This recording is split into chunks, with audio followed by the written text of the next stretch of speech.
There are moments when something inside us says, wait, no sound, no warning, just a quiet shift, like the world asking you to pause for a reason you can't explain. You were ready to leave, the keys in your hand, the path ahead set. But then, that feeling, a gentle hesitation, a soft discomfort, like something unseen was gently placing a hand on your shoulder and asking you to stay.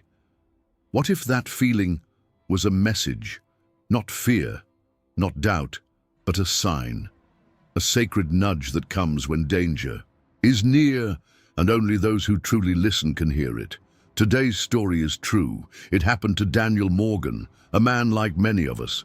Quiet life, same streets, same coffee shop, but on a day like any other, the ordinary broke open, and an angel sign before tragedy changed everything. It wasn't loud, it wasn't clear, but it was there, and Daniel chose to follow it.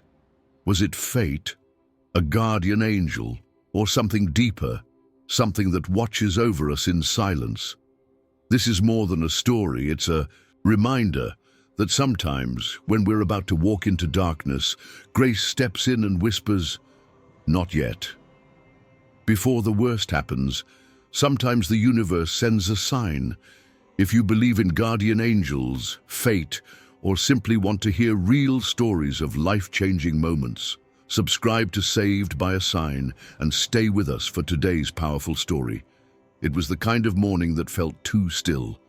The sky above Daniel Street hung in a soft, pale grey, not heavy with clouds, just muted, like the world was holding its breath. He didn't think much of it at first. Life was quiet, and Daniel liked it that way.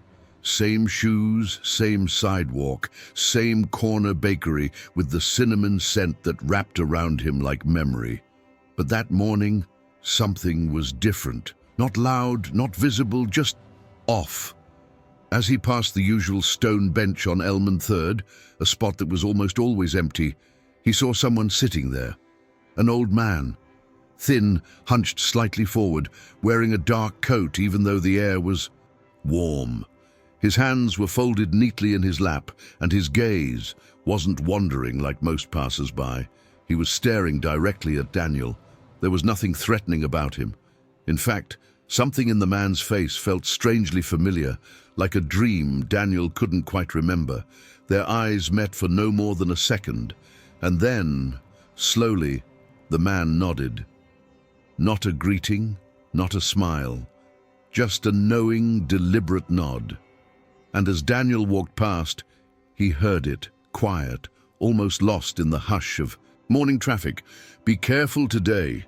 He froze for a breath, turned around, but the man had already looked away, silent, still. Like the moment had passed, and Daniel was the only one who noticed it. He walked on, brushing it off with a polite smile, trying to shake the chill that had crept into his chest. Maybe the man was confused or lonely, maybe it was nothing, but nothing shouldn't echo like that.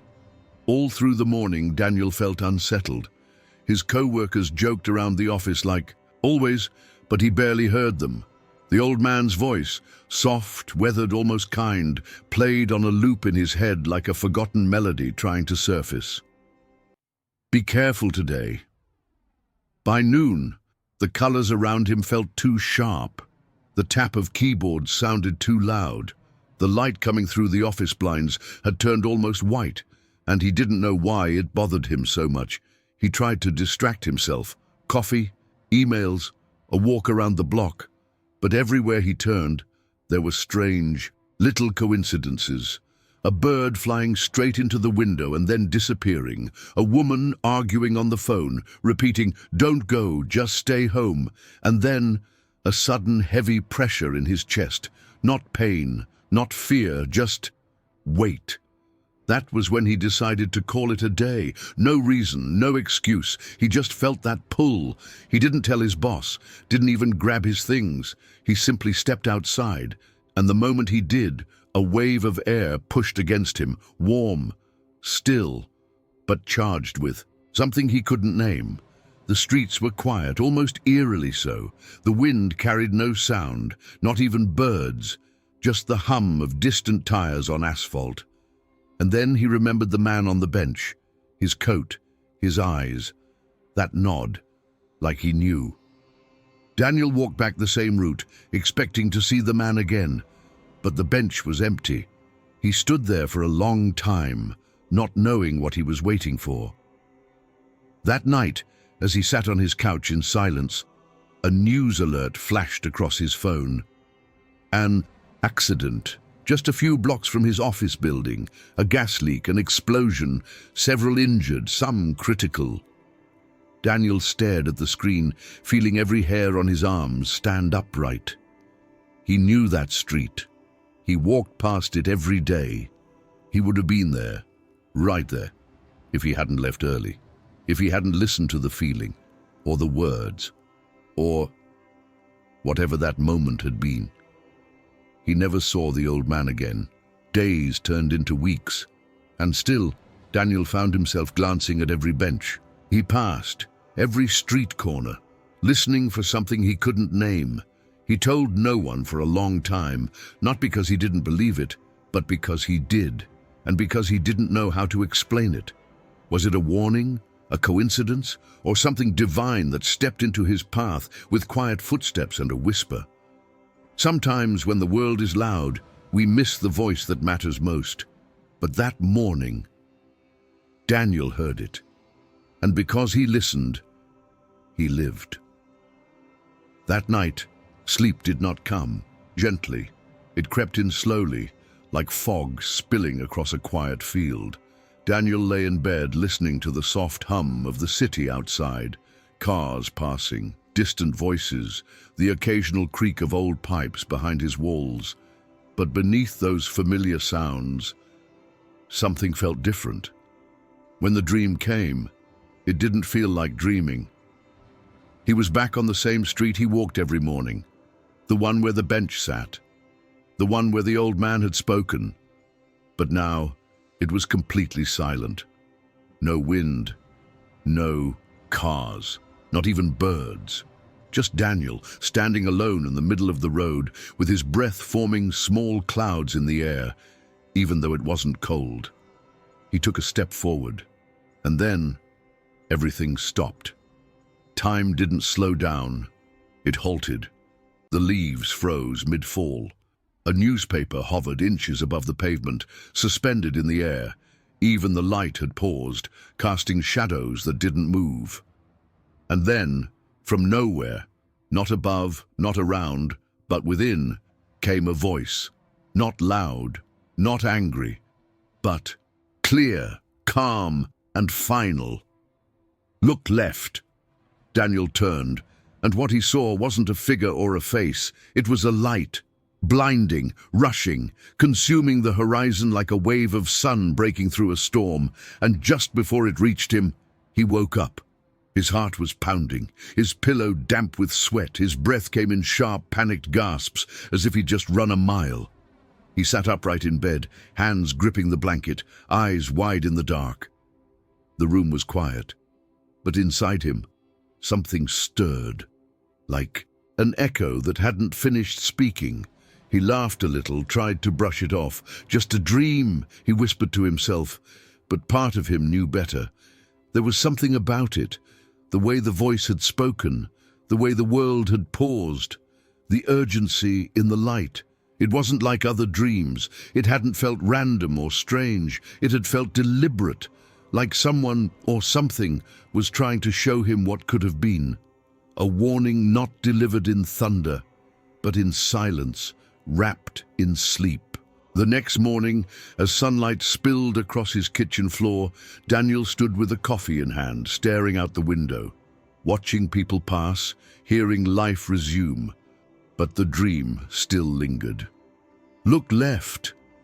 The words pulsed through him like a drumbeat he couldn't silence. He didn't tell anyone. Not yet. Some things feel too sacred to share right away. But deep inside, he began to wonder. What if the dream was connected to the old man? What if the same presence that whispered on the street had followed him into sleep? And if so, why? What had it stopped him from seeing? or becoming. He didn't have the answers, but for the first time he began to truly believe that something unseen had taken his hand, not with force, but with grace. And whether it came as a stranger on a bench or a voice in a dream, it had spoken, and Daniel had heard it. 2 days passed, but the feeling hadn't gone. The dream still clung to Daniel like a scent in the air, faint but impossible to forget. That Thursday morning began like any other, routine, calm, predictable, until something small, almost laughable, disrupted it. He spilled coffee on his shirt, not a dramatic accident, just a splash, dark, hot across the front pocket. It was enough to make him groan, enough to make him late, 7 minutes behind schedule, and for someone like Daniel, whose life was built on the comfort of repetition, that mattered. He changed quickly, irritated at himself, buttoning a fresh shirt with quiet urgency. But even as he rushed out the door, there was that strange heaviness again, like time had shifted, like something was gently nudging the morning off its track. By the time he reached the coffee shop, the streets felt lighter. The traffic had thinned, the air had a golden haze to it, like the sun had slowed down just for a moment. Inside, something was off. The usual barista, a cheerful young man who always remembered Daniel's order, was gone. In his place stood someone new, a woman, perhaps in her late 30s, soft-spoken, calm, eyes like warm water, the kind that saw through you, not just at you. She didn't greet him with the usual scripted cheer. She simply looked at him with a gaze that felt strangely familiar. Daniel gave his order. She nodded gently, her movements graceful, like someone not quite bound by the rush of the world. And then, just as she placed the cup in his hand, she spoke. Sometimes being late is a blessing. Daniel froze. It wasn't what she said. It was how she said it, not casual, not ironic, more like a message. His heart fluttered, just once, the way it does when something clicks in the soul. "Sorry?" he asked, trying to hide his confusion behind a nervous smile. But the woman didn't repeat herself. She just smiled, not wide, not forced, and turned to the next customer, as if her work was done. Daniel walked out holding the cup, but his mind wasn't on the coffee. Her words echoed in his mind, blending with the dream. With the voice that told him to look left, with the old man on the bench who had warned him to be careful. They were all different, different places, different faces, but all speaking the same quiet language, one that seemed to move just beneath the surface of the ordinary, a language not heard with the ears, but felt in the stillness of the heart. Daniel stood on the sidewalk, letting the city move around him, the hum of tires, the scent of baking bread, and behind it all, a gentle knowing. He wasn't just late. He'd been redirected by a stain on a shirt, by a stranger's words, by something that kept interrupting his routine in the gentlest ways, as if steering him around something he couldn't yet see. He didn't know if it was chance or destiny or a hand he could not name, but it was there. And for reasons he couldn't explain, he was starting to listen more carefully. It was a moment like any other. A familiar sidewalk, late morning sun pouring through the trees. Daniel had walked this path so many times that his feet seemed to move without thought. But just as he neared the intersection, the one he always crossed without thinking, something invisible brushed against the rhythm of his day. He stopped.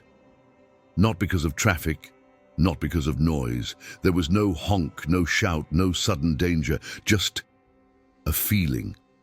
Like the world had shifted an inch backward, like someone had whispered without sound, "Wait." It came as pressure, not heavy, not forceful, but unmistakable. A presence he couldn't see, gently pulling him from the inside. His breath caught in his throat. He paused. And in that split second of stillness, a small orange basketball rolled out from behind a parked car, cutting across the street in front of him. The kind a child might chase without thinking. Daniel's heart jumped. His instinct kicked in.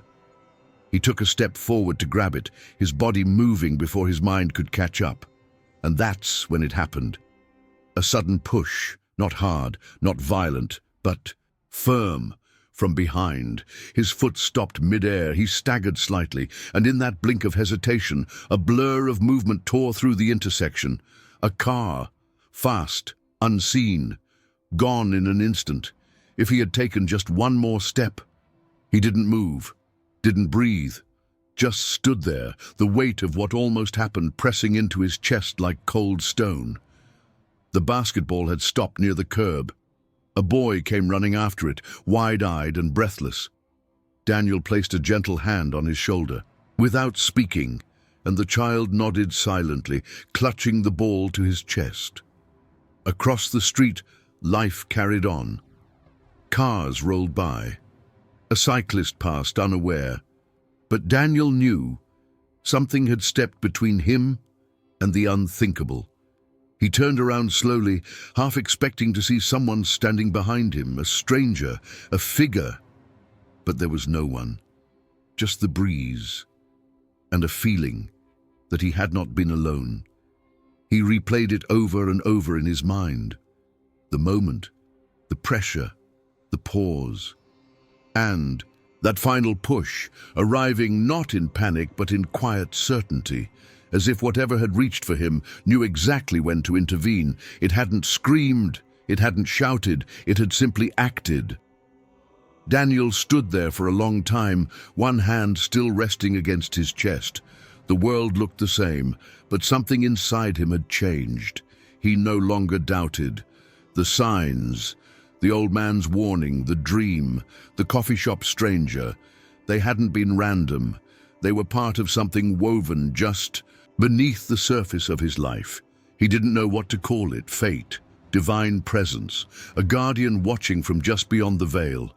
But he knew this: he had been protected, not once, but again and again.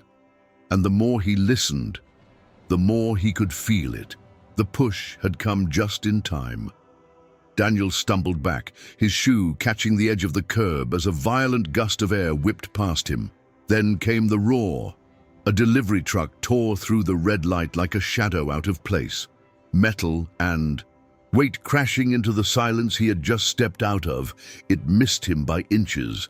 The sound of brakes screamed into the street. Pedestrians gasped. Someone dropped their bag. Another shouted. But Daniel stood still, frozen. The world seemed to flicker like a light struggling to hold on. He could feel his heart pounding in his ears, wild and arrhythmic, as if trying to understand what had just happened. His hands trembled, not from the cold, but from something deeper. A moment ago he had been about to step forward, just one step, one breath, and now he stood at the edge of where his life would have ended. People gathered around, their faces filled with concern. A woman touched his arm. "Are you all right?" He nodded, but no words came. Not because he was overwhelmed by the truck, but because of what he hadn't seen. Because he knew with complete certainty what he had felt. There had been no one behind him, no hand on his back, no body brushing past. He hadn't tripped, he hadn't hesitated on his own. Something had pushed him, and it had been deliberate. He turned to look behind him once more, scanning the sidewalk, the empty air. There was nothing, no footprints, no clues. Only that same strange breeze, gentle now, as if it had done what it came to do and was quietly leaving. But the feeling in Daniel's chest stayed. It was more than survival, more than luck. It was as if the universe had reached through the veil and moved him. The moment replayed in slow motion.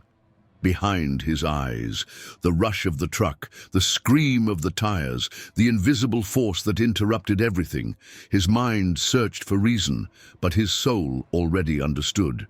This was not the first sign, not the first warning.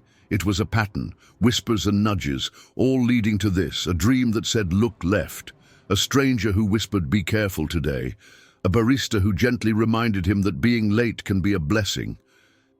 And now, this. All the pieces now stood together like quiet, sentinels around one sacred truth. He had been saved, not by chance, but by presence. Something, someone, had watched over him, stepped into his path, reached across the invisible to keep him here. Daniel stood at the edge of the street, no longer shaken by what could have happened, but awed by what hadn't. He didn't know what name to give it, didn't need to. All he could do was breathe, slowly, and whisper into the noise of the city, "Thank you." His legs felt like they no longer belonged to him. Each step away from the intersection was unsteady, like walking after waking from a dream, too real to shake off. Daniel moved without direction, his breath shallow, the sound of the truck still echoing in his ribs. Eventually, he found himself on a small bench beneath a tree, the same kind of weathered bench where all of this had begun. He sat down slowly, elbows on knees, head in his hands. The world moved on around him. People walked past, caught in their own mornings, unaware that his had cracked wide open. He stared at the sidewalk, lost in everything he couldn't explain, when a quiet voice pulled him back to the present. "I told you to be careful." Daniel looked up. Standing just a few feet away was him, the elderly man from days ago, the one on the bench, the one who had looked straight into his soul and spoken words that wouldn't leave him. His coat was the same, his posture slightly stooped, but his presence stronger now, calmer, as if he'd returned not by accident, but with purpose. Daniel blinked, disbelief flickering across his face like sunlight through branches. "Who are you?" he asked, his voice barely more than a breath. The man didn't answer. He simply smiled, a quiet, knowing smile, as if the question itself was too small for the truth. Then he placed his hand over his heart. "Sometimes," he said softly, "you're protected, even when you don't know why." And just like that, he turned. No rush, no farewell. He walked slowly into the passing crowd, and within seconds, he was gone. Daniel stood up instinctively, searching the sidewalk, scanning faces, but the man had vanished, as if the moment had only been meant for him. He stood there for a long time, not moving, because something deep inside told him this wasn't chance. This was the final thread in a tapestry of signs. He had heard the warning, he had felt the push, he had seen the light in the dream, been spoken to through a stranger's kindness. And now, the messenger had returned, not with explanations, not with proof, but with a message that reached deeper than words ever could. That something sacred had walked beside him, and maybe still did. In the middle of a loud, distracted world, Daniel had been seen, known, spared, and the only thing left was to listen, more than ever, to the quiet voice within. Because now, he believed. Daniel didn't go to work that day. He couldn't. Not because he was hurt, but because something inside him was too full to carry, on as if nothing had happened. Instead, he walked. The city stretched out before him, but he didn't notice the traffic or the shops or the rhythm of strangers passing by. His feet led him to a quiet park, the kind of place where time slows down and the world feels just a little more sacred. He moved through the stillness like someone searching for something they couldn't name. The breeze was soft, brushing the leaves with a kind of reverence. Children laughed in the distance. Dogs barked. Life carried on, but Daniel walked in silence, hands in his pockets, heart wrapped in a storm of wonder. The moment kept replaying, the stranger's words, the sudden dream, the invisible push, the near miss, the return of the man who shouldn't have known, but somehow did. Every piece of the puzzle pointed to something beyond his understanding. This wasn't randomness. It wasn't luck. It wasn't even a series of coincidences strung too neatly together. It felt like a pattern, a gentle orchestration of moments stitched with invisible thread. Something had reached out for him, moved through people, through time, through silence. He sat on a wooden bench near the pond, the water still as glass. A single leaf floated across its surface, its slow drift mirroring the rhythm of his breath. The world had never looked so ordinary or so holy. Gratitude pressed heavily against his chest. Not the kind you speak out loud, the kind that rises quietly, the kind that humbles you. That night, when the sun had long disappeared and the windows of his apartment glowed with soft amber light, Daniel lit a single candle. No music, no ritual, just silence. The flame flickered gently, casting long shadows on the walls, like echoes of something ancient, something watching. He stood in front of it for a long time, unsure of what to say, not because there was too much to ask, but because, for the first time in years, he didn't want to ask for anything. No request, no bargain, no wish. Just a breath and a whisper, "Thank you." And in that moment, simple and quiet, Daniel felt something shift again, not outside, but within, as if the space inside his heart had been touched by something older than fear and deeper than understanding. And for the first time in a long, long while, he wasn't afraid of what he couldn't explain. Time moved on, as it always does. Days turned into weeks, the leaves shifted shades, and the rhythm of the world pulled Daniel back into its current. Work resumed. The city carried on. People rushed past, unaware that just weeks earlier, Daniel had stood at the edge of something he could still barely speak about. But he had changed. Not in ways you'd see from the outside. Not at first. But inside, something had been rewired, reopened. He started waking up earlier, not out of duty or stress, but for the stillness, the quiet before the world stirred. He'd sit in a chair by his window, coffee in hand, watching the sky change colors. And in those early hours, he'd close his eyes, not to escape but to listen. He began writing, not stories, not goals, just fragments, moments that felt guided. Little feelings, gentle interruptions, flashes of memory, the kind that usually slip past unnoticed. But now, he noticed everything. A dog that stopped and stared at him for no reason, a song on the radio that played at the exact moment he needed to hear it, a stranger's kind glance that arrived when his chest felt tight. He began to live slower, more aware, more open. He called his parents more, told them he loved them, not out of habit, but from a place that had been reminded how fragile time truly is. He smiled at strangers, held doors longer, noticed people who were hurting and said something, even if it was just, "I see you." And then one Saturday morning, with no announcement, he walked into a local shelter and asked if they needed help. No backstory, no plan, just the quiet pull that had been guiding him all along.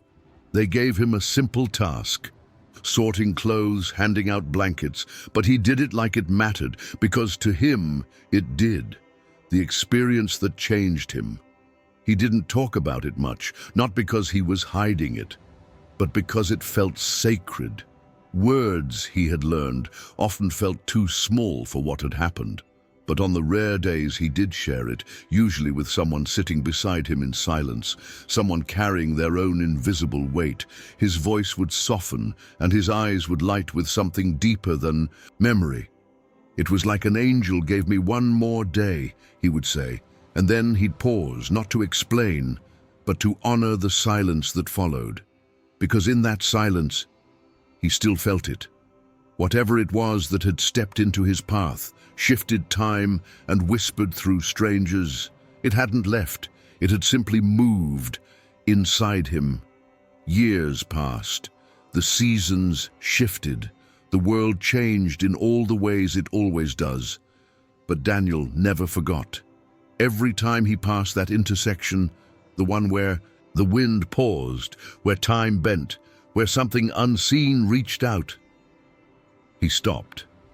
Not from fear, but from reverence. It became a sacred pause in the rhythm of his life, a moment to breathe, to listen. He no longer needed proof of anything, because what he had lived through was enough. He never saw the elderly man again, not in the park, not on the bench, not in any crowd. But sometimes, when the air felt a little heavier, or when the light moved through the trees just right, Daniel would close his eyes and feel him near, like a hand on his shoulder, like a whisper in the wind. Not here, and yet never far. He had come to believe something that changed how he walked through the world, that signs are always around us, quiet, subtle, waiting, if we slow down enough to notice. A dream that feels too real, a stranger's words that linger, a sudden urge to stop, to turn, to stay. Moments that pull us off the path, only to reveal they were the path all along. Daniel never tried to convince anyone. He didn't preach. He didn't need to. He simply lived with quiet awareness, steady, grounded, open. Faith for him was no longer a belief. It was a way of seeing. And though he couldn't explain what had intervened that day, whether it was an angel, fate, or the loving hand of something greater, he knew this. He had been saved. And once your life is touched by something invisible, you begin to live differently, with gentler eyes, with slower steps, with a heart that listens, not just for what is loud, but for what is true. He began to see others more clearly, the ones rushing, hurting, lost in their own noise, and sometimes, without knowing why, he'd say something small to them, a kindness, a warning, a blessing. Maybe, in some quiet way, he had become the sign someone else needed, because once you've been touched by grace, you begin to carry it without even trying. And now, dear listener, we don't claim to have the answers. We can't tell you if it was a coincidence or destiny. We only know that something moved and someone listened. But what about you? Have you ever experienced a sign like this? Do you believe it was just chance or something divine?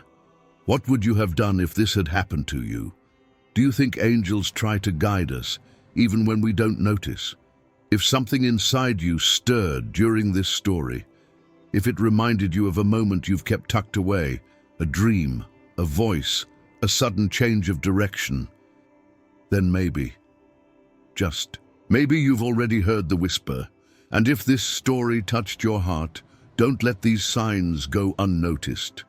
Subscribe to Saved by a Sign and stay with us to hear more real stories of faith, mystery, and the moments when life whispers, just in time. Thank you for staying until the end. But remember, there are stories that aren't just meant to be heard, they're meant to be felt. We'll see you in the next one, if you're still listening.